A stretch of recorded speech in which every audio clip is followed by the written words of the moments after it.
Welcome to the Caution Free Podcast. I'm Colton Sutley along with Tim Friedaber, and tonight we have Cody Bova on. Cody, just to kind of get started, can you tell us a little bit about how you got started in racing? Yeah, 2004, where my dad was working at the time, got involved in some sprint car racing locally. So my dad was pretty involved on that team and kind of opened the door for us. And a couple years later, we got our own go karts and started racing go karts, which led to mod lights and then 305s and 360s and 410 sprint cars. Um, so where did you're you're from Ohio, but you Mm-hmm. mainly race in like Western Pennsylvania. So I guess what would you consider like your home track? Um, Mercer probably a home track when they were running locally. When we were running 305s, that was definitely a home track.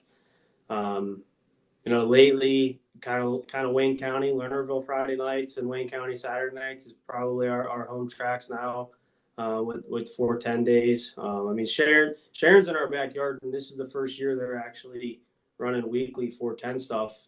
But for the last couple of years, they weren't running weekly, so we weren't really running there weekly, so I wouldn't really consider that a home track for us. So right now, probably Wayne County on Saturdays and Lernerville on Fridays. Um, So your first according to sprintcarratings.com, your first win in a 410 was at Wayne County, and you got another one there as well. Can you kind of talk about the that night that you won your first race in a 410? Yeah, so so that was in 22, I believe. We won our first race there at Wayne County. Um, that was pretty cool.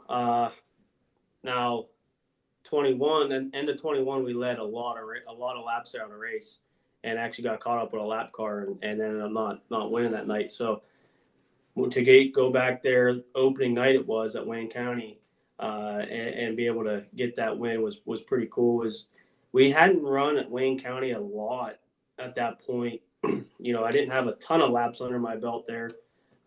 So when we went there and just it all kind of aligned. I mean, we had a really good heat race, really good redraw. I started third that night, and Brandon Spitaler was actually leading the race that night, and we passed him. I think like lap 6 or somewhere around there. We passed him and survived a couple cautions, and we were able to just keep our head down and go. And it was pretty cool to get the first win. You never forget those, especially in a 410. They're so hard to get. So Wayne County, like I said, we were leading in 21 a couple right at the end of the year there in 21. So to be able to go there opening night and get that win was pretty special. And then you also won at Lernerville for the first time this past season, and just I, the joy that you had like in Victory Lane. I mean, because I saw like the video they had on their Facebook and stuff, and it just I wish every driver celebrated like that because like you could just see how much it meant to you, and kind of talk about like that night winning at Lernerville for the first time and just kind of like what it means to win at Lernerville. Yeah, I mean, Lernerville is such a historic place, right? It's been around forever. Just to put your name on the board there of feature winners at Lernerville Speedway is just an accomplishment itself. So, we've been running there quite a bit, and I've always wanted to win at Lernerville. I mean, that was one of the things I've always wanted to win at. I mean, I want to win at every racetrack we go to, but more importantly, Lernerville is a home track for us, and to be able to win there meant a lot. And at that point, we hadn't won, so I was really wanting it because it does mean a lot to be able to win there. And the local competition there too. Brandon Spithaler, AJ Flick, um, Brandon Mattis, all them guys that run up front weekly up there, they're no slouches there either. So to be able to go there and actually win one, put a whole night together. We had some strings where we were top 3, top 5, but never were able to put it all together in one night. Um, so that was pretty special. It meant a lot just because, like I said, it's such a historic place, and I feel like being able to win there, it takes a lot. That track is tricky at times, very technical at times. And the night we won was a technical night. I mean, it was kind of hammered down, kind of not, rough in spots and slick in spots, and so Lernerville is a special place in my heart just because I kind of grew up there, um, and it's a home track for us. So to be able to go there and win was pretty cool. So you're racing with the All Stars this year. Is this your first year in a series? In my first full year with the 410s, I ran, um, I think almost all of the fast series races. That was my first full year in a 410. We weren't ready for it by any means, um, but Aaron Fry had just picked up the series at that time, and so I kind of really wanted to jump on that, support him. He was making a big move by going and getting the fast series at that point, and trying to make it to what it is today. And so it was kind of, I think we jumped the gun a little bit with that. We definitely weren't ready to go travel with them guys and run the tracks we were running. Um, so that was the first time we ran that. We haven't ran a series since then. We've ran, a bunch of high limit and all star races since then, and outlaw races and fast races. We won a fast race at Wayne County. So this year will be our first year back on the series, of course, with the all stars. And I think it's just the right time for us to make a move and jump and see what we have against these guys. So what are some of your goals going into the race season, specifically with that series? Yeah, to get out, obviously a win against with the All Stars, is going to be pretty tough. But I definitely think there's some tracks that we go to that are right up my alley. I mean, we're at Mercer, we're at Wayne County, and I have a ton of experience at both tracks. So um, obviously a win, at least one. I'd love to get more than one, but definitely a win, and I would love to finish top five in points. There's a ton of good cars that are running the series. You got Caleb Henry, you got Devin Borden, you got Brandon Spitaler, you got us. I think on all those, I think any one of us can go out and be competitive for a championship, and just to be able to get a top five against everyone in points at the end of the year, I think that'll be an accomplishment. So you were one of the first few cars um to join the All-Stars full time for this season.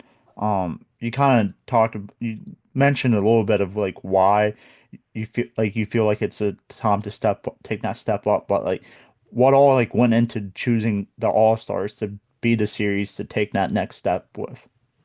Um, well, before the All Stars went away and we kind of came high limit series, it was I don't want to say national touring series, but it was pretty big. I mean, you had bigger teams running it. You had the Tyler Courtneys and Rudine Racing and all them guys were running it, and it was, I mean, that was some tough competition.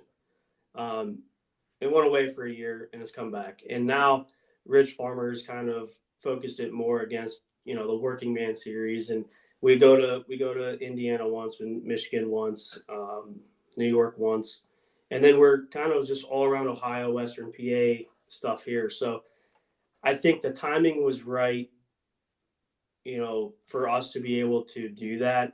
Um, and then exposure, every race is going to be on Flow Racing. So like I said, you're not going to be on that national level where you're going to have the Tyler Courtneys and the Rico Abrus every night. Obviously, there's going to be a couple races where there's going to be a ton of good cars. Like when we go out to Central PA at Williams Grove and Lincoln, I mean, the PA posse is no slouch. Those are like a top caliber team anywhere you go. So you're obviously going to have those, but you're not going to have the consistent, high dollar, million, $3 million budget teams. You're going to have us low budget teams where we could go to the races, be competitive, put on good shows, and be able to be in contention for a championship at the end of the year.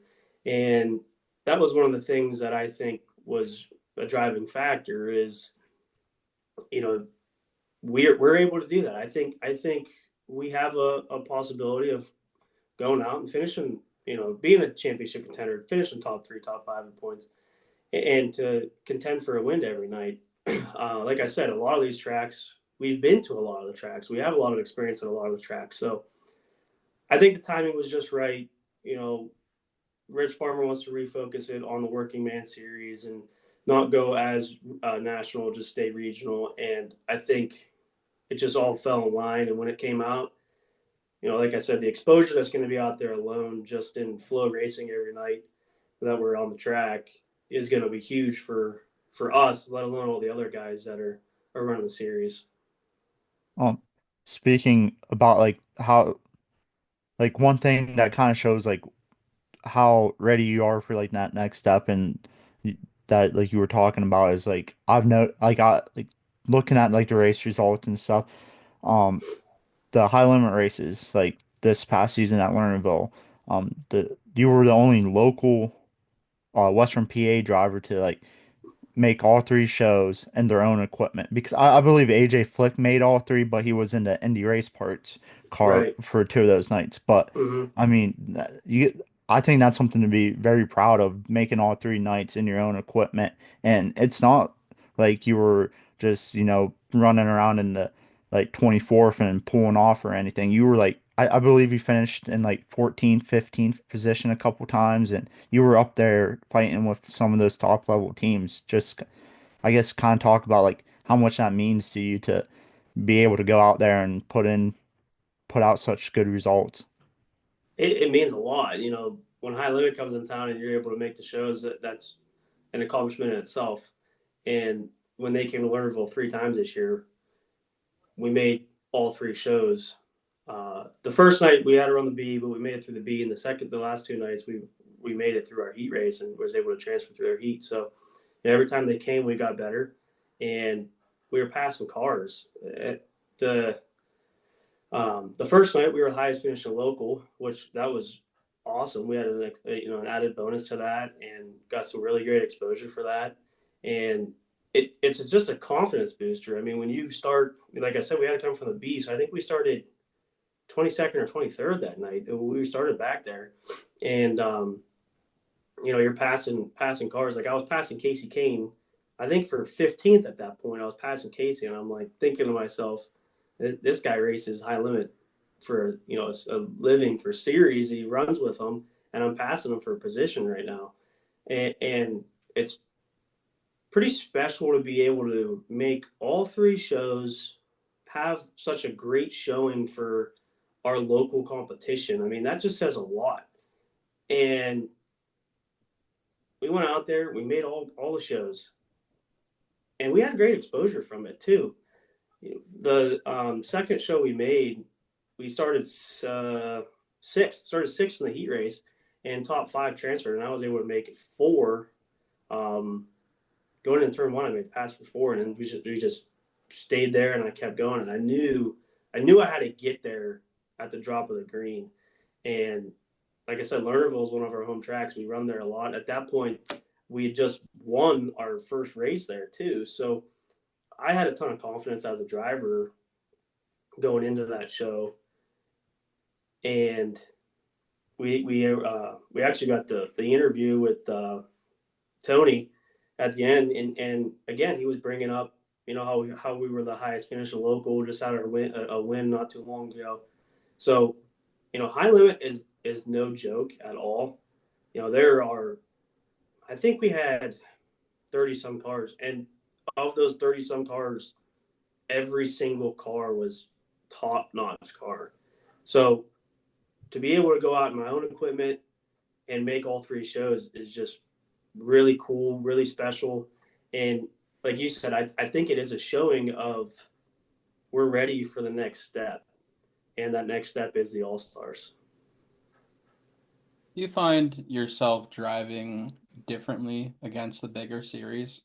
Like, do you ever I guess an example of this, I was thinking just a second ago that like you're passing Casey Kane and you're like, all right, I'm gonna send it to try and get as far up as I can. Like, is that the mindset you have? Yeah, yeah. And then at times when you kind of send it in there just a little too hard, you're like, I don't want to hit Casey. I don't want to piss anybody off at me. Um, but as far as driving goes, I think you just go in there and do what you can do. Um, you just have a mindset to go in and get the job done, and you're not trying to drive over your head, but you're at least trying to put it in the show, and then when you get in the show, go forward, because that's the only thing you can do is go forward.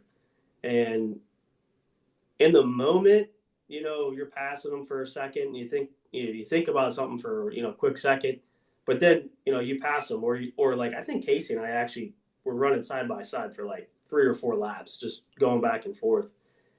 So the first initial when you come up against them, you're thinking in your head, and then after that, you're just like, man, I got to pass them. We're fighting. This is a good fight. We're racing clean. I just got to get past them. So I don't really think I drive any different when the big dogs are in town. Like I said, you just show up with mentality that you got to get the job done and you want to make the show. And once like when High Limit comes to town, I'm like, it's just an accomplishment to make the show. If we make the show, that's all I'm after. That's my goal. But then once we make the show, then it's like, all right, well now I just gotta. We're in the show now. I just want to drive forward and put on a good show for the fans and my guys, and try and drive forward past some of these guys. So I don't think it's a different mindset. It's just kind of just go out there and do your thing. Um, so looking forward to this season, are there any like tracks that you're like looking forward to getting to for the first time that are on the All-Star schedule? Bloomington. I've never been to Bloomington. Um, it's a cool little joint, fast little joint. I think the High Limit Series were there last year. I believe they were. I think it was last year. But I think that's going to be a really cool race. I'm really looking forward to getting there. Um, I've been to Williams Grove and both Lincoln, one time both, but I'm really looking forward to getting there. And then we get back to Attica, Fremont, Eldora. My local tracks. I'm obviously really looking forward to getting there and putting on a good show. But yeah, definitely the Williams Grove and Lincoln race, and Bloomington. I've never been to Bloomington, just watched the High Limit on Flow there, but it looks like a really cool racetrack, and I'm pretty excited to go there. Who are you most looking forward to, I guess, driving against or driving with? Oh man, that's a good one. I think I think us and Spithaler have a respectable relationship. We usually race each other pretty clean. Um, so I'm excited about hitting the road with him, just because we already have experience with each other racing.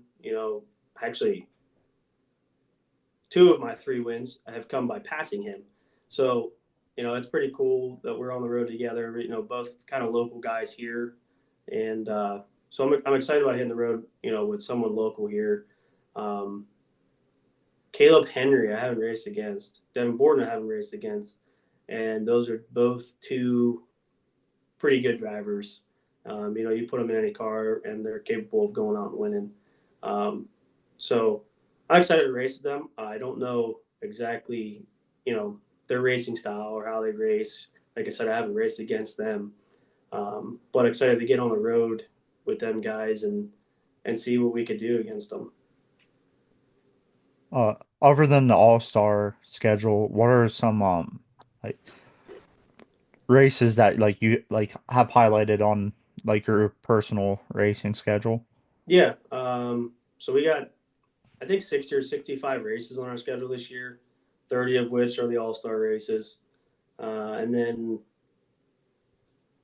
yeah, at the end of the year, we had the National Open at Williams Grove on our schedule. And then just some local stuff like High Limit comes to Lernerville on a Tuesday. So we're going to hit that show.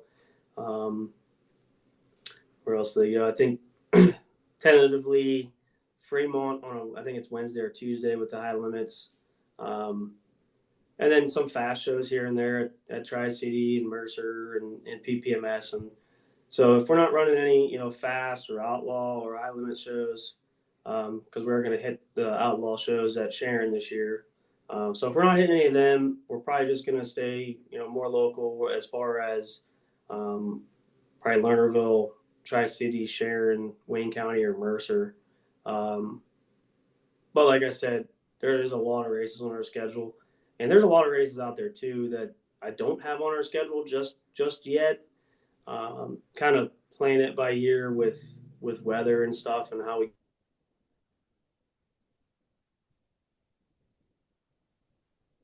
Oh, I think we lost them.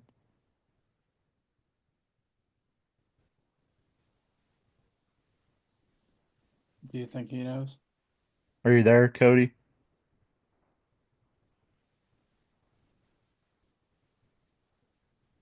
I don't think he's there. Yeah, I don't think so as well. Mm. He's connecting, reconnecting. Yep. Sorry, we lost you for a second.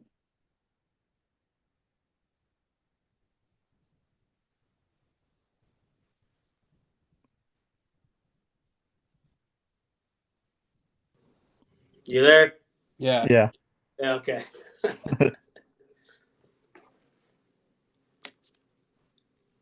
So we missed the entire Uh, basically that entire answer. yeah, we got to the part you were saying about how you have some races on the schedule and there were some still that like are out there that you don't have on the schedule quite yet. Yeah. Yeah. Like some I was just looking at it while I was reconnecting here, but like the Florence weekend for high limit. Um, that's a tentative. I don't really know if we're gonna hit that one. I kind of have it on there, but also like Tri City races Friday, PPMS races Saturday, and Knox races on Sunday, all local, all fast races. So I think I'm more leaning towards that stuff. But like I said, as the season kind of gets started here with weather and progresses with weather or rainouts, it could see us anywhere really. Uh, with Knox, since you mentioned Knox, are you excited about Knox coming back with I believe it's three different 410 shows? Yeah, I mean, as always, it's great to see a racetrack get back up. I mean, they started or there is a couple of times, and I want to say 22 and 23. Then Yeah. they kind of went away for a year, maybe a little over a year. But it's great to see them back for at least just three races. But it's better than nothing. It's better than the track sitting and not getting any races at all. Um, I'm not going to be able to make opening night. I actually have a family friend wedding that I have to go to that night, so a little bummed about that. But I got the other two nights on our schedule, and hopefully, Mother Nature cooperates and we're able to get them in. But I'm definitely excited to get back there. It's a cool little place, and I'm just glad that they're able to do something. Like I said, rather than sit, I'm glad they're able to get back up and get something going. Yeah, it's I live like right down the road from Tri-City. So I think Knox is about 50 minutes maybe away from my house. So it's kind of nice to have like that option on a Sunday so close with Tri-City switching dates that they run.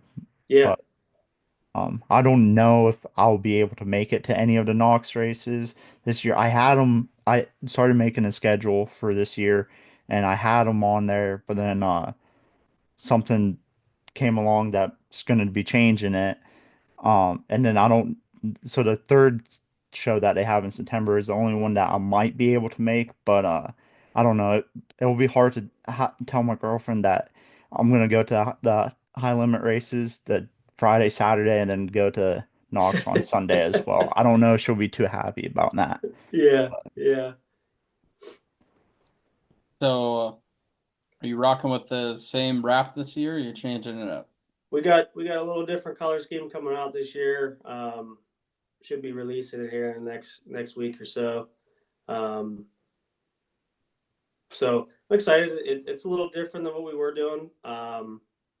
I like to change our design up every couple of years. Um, once you have something really sharp looking out on the racetrack, then people tend to start kind of going and not, I mean, almost copying, obviously not the same design, but so it's always nice to try and refresh it because you don't want to always have the same kind of cars out on the racetrack. So um, yeah, different scheme coming out this year, getting away from the pink. The pink was for my mom 2 years ago. We celebrated 20 years breast cancer free. So number 20, obviously, I wanted to do something special for her when it was her 20th year breast cancer free. So that's why we did the pink scheme, and then I liked it so much I kept it for last year, and it was pretty sharp on the racetrack. I mean, it's probably one of my favorite cars that we've had, and so it's kind of hard to get away from that, but getting away from the pink and kind of going back to what we used to have, and like I said, we'll probably release it here in the next couple weeks. Yeah, really looking forward to that. I really like seeing the different like paint schemes and stuff and that. And um I guess my next question is like when it comes to like favorite tracks, do you like what are some of your favorite tracks to like go race at? Uh, if I was still in my 305, I would say Mercer. Mercer was my favorite track when I was in 305s. I won there a lot. Um, and then it kind of went away when we started getting into 410s. So um, that's kind of when we started traveling a little bit. I guess that was probably one of the main reasons we ran the Fast Series in 19 too, because there really wasn't much local 410 racing around. Um, but right now, I mean, in my 410 days, I think my favorite tracks are Wayne County and Lernerville. Honestly, um, I mean, Wayne County is just a badass, fast little joint, and it's pretty wicked to run up on the fence. You kind of just let it all hang out there and go run wide open against the fence and hope you don't hit it wrong and end up in the cornfield. But it's a cool little place. I mean, I love going there and just seeing what we got and having fun there. I mean, that's probably one of the most fun tracks we run. Um, and then Lernerville. I mean, like I said earlier, Lernerville is just a cool place. Very technical. Relies a lot on the driver. Honestly, I mean, there's nights it gets so slick. You just need to know where to go and what you're doing and how to throttle the car, how to brake the car, how to get it to turn. How to get it to come out of the corner. So, and I got a lot of laps around both both racetracks, and yeah, I'd definitely say Lernerville and Wayne County are probably my favorite tracks. But I love getting up to Fremont and Attica, and we're going to be there a lot this year. So I'm really looking forward to that. And when I was again back in 305 days running up at Attica and Fremont, Fremont was one of my favorite tracks to run at if I wasn't at Mercer. So, and we almost had a win there in the 305. Oh, back 2017, I think. But it's a cool little place to get to, and it's kind of the same thing as Lernerville. Fremont is. It's early in the night is pretty much wide open and tacky and builds a curb, and then it gets pretty slick and very driver technical. And usually two lanes. There's guys usually right on the bottom and guys run on the top. Little I don't know. I haven't been there a couple of years, but it used to be either like pounding the cushion up top or tiptoeing around the top and tiptoeing around the bottom. So it's a cool little place. It's for as small as it is, it's really fast too. So I'm looking forward to getting there. Looking forward to getting to Attica. But back to my favorite tracks. Definitely Lernerville and Wayne County. Yeah. So, Oh, sorry. Go so ahead, Tim. I'm happy you mentioned Lernerville because that was my next question. How do you deal with the difference in track surface on touring series nights at Lernerville versus like local nights? Well, you kind of always know what it's going to be like at Lernerville when a touring series is there, especially like high limit when they come, because it's mainly just sprint cars there. I think the Tuesday night show is just sprint cars. It might be one other class, but for I don't remember what the race was called, but in September, um, Commonwealth Clash. yeah, the Commonwealth Clash. And so that was only sprint cars, I believe, as well. And so you don't have as many race cars on the racing surface all night long. On a normal Friday night, there's 4 divisions there at Lernerville.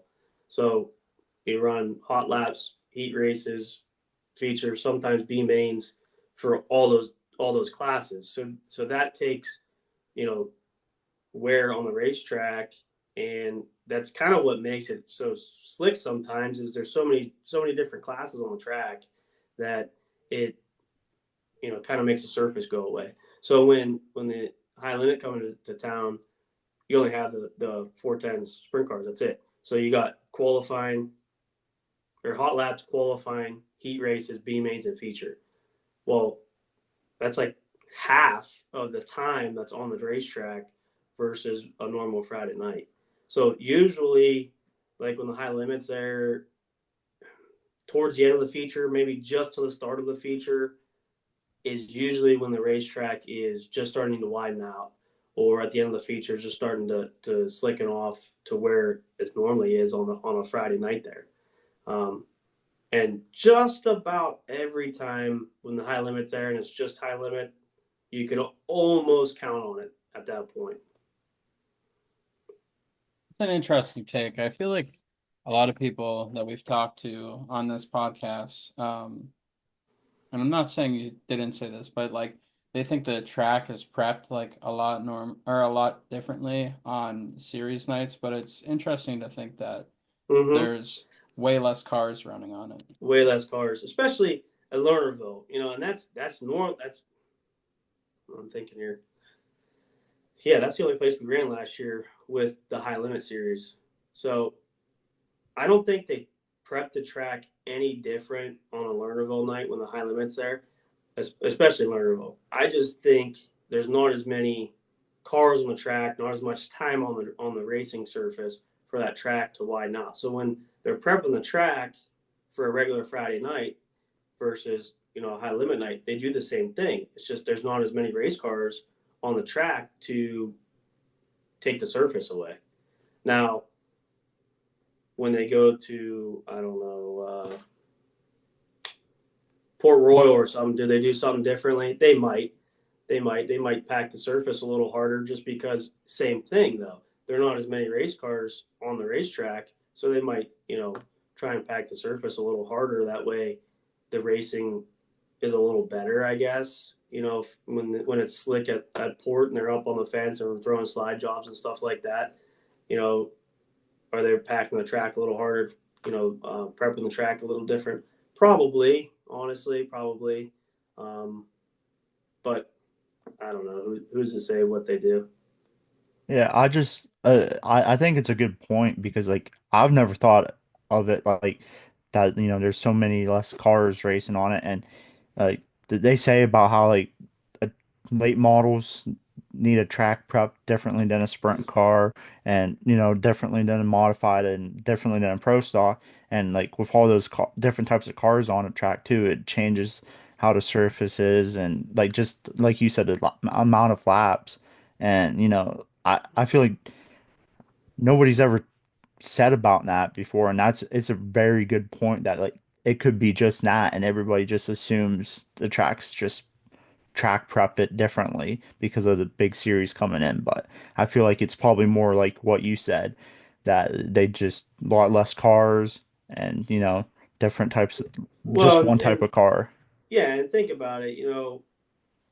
I know I would do it if I'm so used to doing I don't know X amount of things to the racetrack on any Friday night, and when the high limit comes, why would I change something up to chance ruining the racetrack?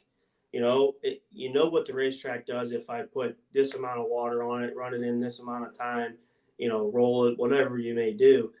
You already know what the racetrack does per se. So why change that up when the high limits in town or late models or whatever it is? Why change it up when you already know what the racetrack's going to do? I think, like I said, it has a lot to do with the time and the laps and the cars on the racetrack. Um, do you see a difference when like from Sharon on like a when they like just a local 410 show versus like when the World of Outlaws come to Sharon? Do you see a big difference Um, between? Maybe a little bit at Sharon, not much though. I would say the track might just be just a touch better in the beginning of the night, and I think they do that just because you have qualifying. So they want to make sure their track is decent enough to get through qualifying, and then once qualifying over, they want the track to kind of do its normal thing. But I would say when the Outlaws are in town there, I do think early on the track is just a touch better. Like I said, just to kind of help them get through qualifying and then into heat races and B mains and whatnot. Yeah, I just the biggest difference. Well, I haven't really paid like looking back, I haven't noticed much of a difference at Sharon depending on who shows up. But like from being a fan in the stands to now transitioning to like taking like photos and video in the infield. I noticed it's a lot less dusty in the infield than on the outside Definitely, setting. it's a lot dustier in the race car too. Um, you definitely don't get as much dust in the race car there as turns 2 and 4 there. They get pounded with dust, but yeah, definitely you definitely don't get as dusty when you're in the race car, or even in the infield. I actually think that's why Sharon put that um, infield kind of center in there, kind of get some fans in the infield and see how it is in the infield, and obviously not as it's not as dirty in there. I'm sure it's hard to get dust in your car when you're going excessive speeds up Yeah, 100 miles an hour or over. So, you'd be surprised how many times I wipe my face at the end of the night though, and you're still covered in oh, I in bet. all kinds of brown stuff. Um, you were at the fast race at PPMS in March last year. No, we weren't. No, you weren't. Oh, Uh-uh. I was, and I left my house about like 9:30 in the morning. I got home at like 11:30 at night. Yeah, that was But a late night. like it was now it was dusty, and I'm sure like if you had been there, you would have just been covered in dust. Like some of the I hadn't started taking pictures yet at that point, but some of the pictures that Rick Rare took, like it's like, oh, there's a car in there and Yeah, stuff. And I just think I think this year they're going to do a lot better with that March show. They're starting a little later, and I think now that they weren't expecting that good of weather that day, so now I think they're like, well, we might have it where it's like 60 degrees and like a great day like it was last year. So it'll be interesting to see how Nat turns out this year. I don't know if it keeps up like how it is right now. It's not going to be pleasant. It's going to be like But the ice racing in Minnesota yeah, or whatever. yeah. Let's hope. I mean, we're what 28 days away from that, so Yeah. let's hope we get some decent weather here in the next couple of weeks to where we're actually able to get that race in. But yeah, I do think they kind of know what to expect now, and how to handle it. Like you said, they're moving the race back a couple hours, and I don't think they were expecting that at all, honestly. But it was pretty bad. I know a lot of drivers left early and it couldn't see anything and was eating up tires. But it was also their first race of the year, their first time doing that. New ownership, new promoters. So I mean, I can't bash them too hard. They're trying really hard, and they're doing it again this year. So um, we'll see what happens, see what comes of it. Just hopefully Mother Nature plays nice and it's not minus 10 degrees outside. Yeah. Yeah. Last year was my first time that race was my first time there, and I'm still going back this March, so it hasn't turned me off that much. But I'm also planning on going this coming weekend to the Icebreaker at Lincoln with Rick Rare, and like the temperature looked kind of bad, and now it's looking better. And then it's like he's like it's borderline temperature for Saturday, and I'm like, well, what's the plan for Saturday then if it stays borderline? And he's like, well, if they race, I'll go. And he's like, they usually let it cancel like early if they cancel. And I'm like, well, I guess if you go, I'll go. So, I mean, Yeah, hopefully I don't make a almost 5 hour trip just for them to be like, it's too cold to race, you know? they normally try pretty hard, and Rick's right. They normally, if it's too cold, they usually cancel like Thursday or Friday. If it's going to be too bad, they're pretty smart about it. But I do know there's been times I've seen Rick's pictures where there's snow flurries and snowflakes, or I actually think there was a couple pictures of snow, from plowing and stuff, still snow mounds up.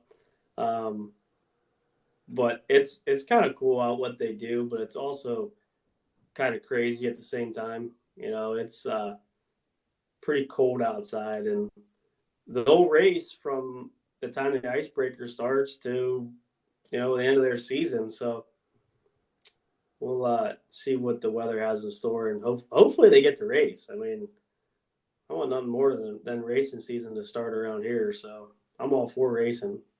Yeah. They're like insane out there in Central PA.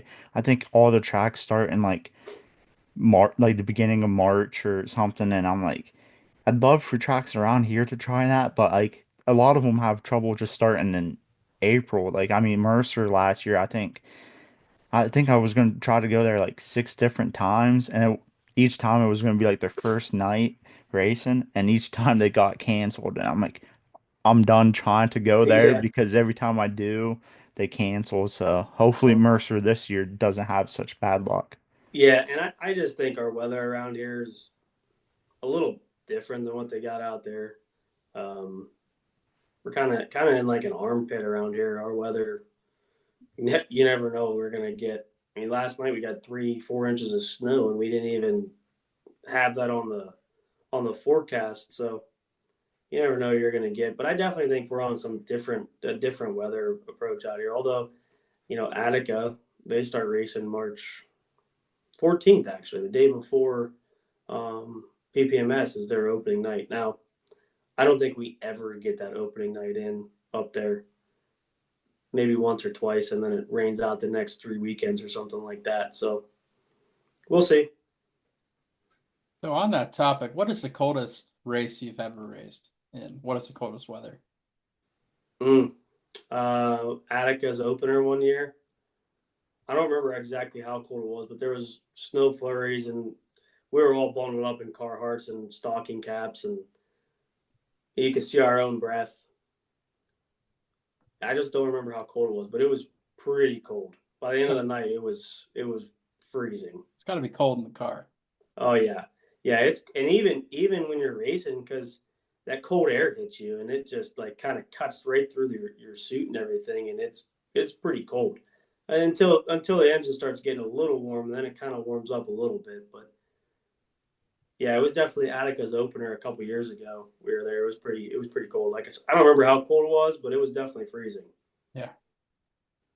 I'm going to go a completely different way. So, what do you think about the debate between pill draw and qualifying?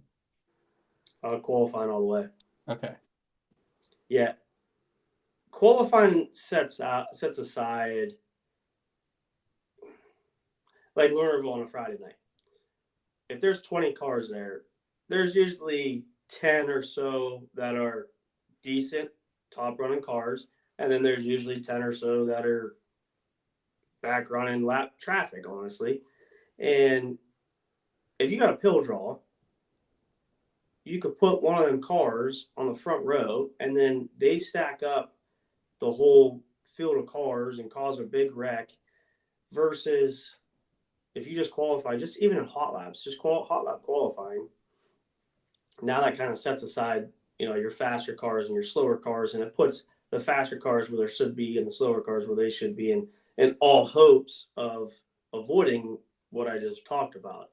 Um, and then, like I said, it just kind of makes the night go a little smoother because then you don't got those headaches of worrying about any of that. You know, I've seen it happen. I've been part of it, and I'll tell you, Even if it's just hot lap qualifying, I'd hot lap qualify all day over bill draw. Yeah, and hot lap, you're already timing hot laps anyway, so like to do it to add a qualifying part in it, I don't feel like that'd be too difficult to do that. Yeah, yeah, absolutely. I mean, obviously, I'd love hot laps then qualifying, but on a local night, I don't see any reason to do that. A hot lap qualifying is just fine. Like you said, you're already timing hot laps as it is. Um, let's kind of make it actually worth something. Right now, hot laps is, you shake down your car, make sure everything's okay. But, you know, let's make it actually mean something just to be on the racetrack and run those laps. It would kind of benefit the fans too, because now you see cars actually running hard and you know running the way they should versus just going out there and shaking the car down and running a 15-second lap versus a 13-second lap or a 14-second lap, whatever it is. Um, it might be a little slower if you do like three cars at a time, but at the same time, it's still hot laps and you're still getting through it. Um, yeah, I would do hot lap qualifying every time. I don't know if you mentioned it earlier or not, but um why did you choose the number 20? Um, when I started in go karts, it was actually basketball season at that time, and I was in like fifth grade basketball or something. And my dad, we're getting the race cars ready to go, and he's like, "What number do you want? What number do you want?" And I'm like, "I don't know. I'm number 20 in basketball, so let's just do number 20." And it's stuck ever since. And then I just added the B. In Mod Lights, the racetrack we started racing at Deerfield, you had to call in and say, "Hey, you're number 20." Well, they already had a number taken. And so I was like, "Well, my car's already stickered, so we'll just add a B on it if that's okay." They said that was fine. So 20B is where 20 came from basketball, and B came later on. Obviously, B's for the last name, but that's how we got 20B. Um you've ran Western PA Sprint Speed Week the past I, like 4 years, I think. I think it's been back for 4 years now. Yeah, I think Um, 21 was its first year. Yeah. yeah. Do you plan on? I can't remember if the All-Stars have races scheduled that weekend or not. But do you plan if they don't, if All-Stars don't have any races scheduled that weekend, do you still plan on running that full week? Yeah, absolutely. There's no All Star races scheduled that week, so we'll run Western PA Speed Week, which we're a part of it. Been part of it since its uh, time back in 21, and so I got to support it. Obviously, got to support it too, though, just because it's local racing. It's Western PA Speed Week, and I want it to succeed, and Tyler Beekner has done a great job with that. And so as long as I can support it, I'm going to support it. And so, yeah, we're running all 5 nights this year, obviously, weather depending. I think last year we only got 4 nights in, but the previous year we got all 5 nights in. So, yeah, we're running that. And then we turn around and I think a week and a half later, we start Ohio Sprint Speed Week and run 9 straight days. So, a lot of racing in a matter of like 2 weeks for us, but definitely looking forward to it. What goes into like preparing to race, I guess 5 or 9 straight days? A lot. A lot goes into right now, honestly.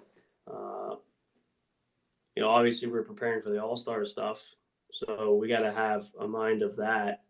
But we also got to keep in mind of what we have on our schedule, right? So we got Western PA Speed Week of 5 straight days, and we have Ohio Sprint Speed Week of 9 straight days. So we have a lot of spares made up. We got 3 cars built right now to keep a spare car in the trailer, and our primary car, and then a car that will kind of switch back and forth with when we're not running, kind of bigger shows. But you got to be prepared now for the season, because when the season starts, it's kind of crazy and hectic and chaos like every weekend, let alone when you race 5 straight days and then turn around and run 9 straight days. Um, Thankfully for Western PA Speed Week, we're able to run out right out of our shop and go home every night. For Ohio Sprint Speed Week, we'll probably run out of our shop the first like 3 nights, but then after that, we're on the road. So you just got to make sure you're as prepared as possible in the off season for all that racing and for what you think you're going to need and what you're needing in the trailer with spare, radius rods and front ends and rear ends and all the good stuff. But there's a lot that goes in it. And, I always say that, races are won in the shop just as much as they're won, on the racetrack too, because if you're not prepared with your stuff in the shop and your maintenance and making sure you're keeping up on everything, then you're not prepared on the racetrack either. Um, you got any more questions, Tim, or before we wrap it up? I don't think so. So the last interview we did, I almost forgot to ask this, and Tim luckily remembered, but this time I'm gonna remember it. Do you have anybody you want to thank for supporting you with racing, and also do you want to give a shout out to your sponsors as well? Yeah, absolutely. I got to thank my mom and dad, my wife, and my kids. Obviously, they let me go out. This year's a pretty big year for us. So, my wife loves going to races, and with the 2 kids at home, she's probably not going to be able to go to a lot this year. So, she's sacrificing a lot for me to be able to go do this. So, definitely got to thank her, and my father-in-law Scott Priester and Steve and Oscar, my crew guys that kind of go with us just about every weekend. Got to thank all my sponsors: JS Bova Excavating, Pro Quality Demolition, Southeastern Equipment, Seneca Bob Sub Shop, Richardson Tree Service, Lyden Oil, X1 Race Cars, Open Wheel Titanium, Sandy Lake Auto Parts. Um, there's a lot of guys that help us, a lot that go into it, and I'm pretty excited to get the season started. Go out and show what we got against these guys. But like I said, I can't thank my mom and dad enough, my wife enough, my crew enough for we're down at the race shop every weekend so far the last month and a half. Like I said, a lot of preparing going on right now. So if it wasn't for them guys, none of it would be possible at all. And they truly love just coming to the race and racing. Um, I almost forgot one sponsor, SP Technologies, my father-in-law, um, our motor builder. He's got um, 3 of our engines right now, one being a 360 and 2 410s, and um, he does a heck of a job building an engine, building us a new one right now. So I'm pretty excited for that for him and for us.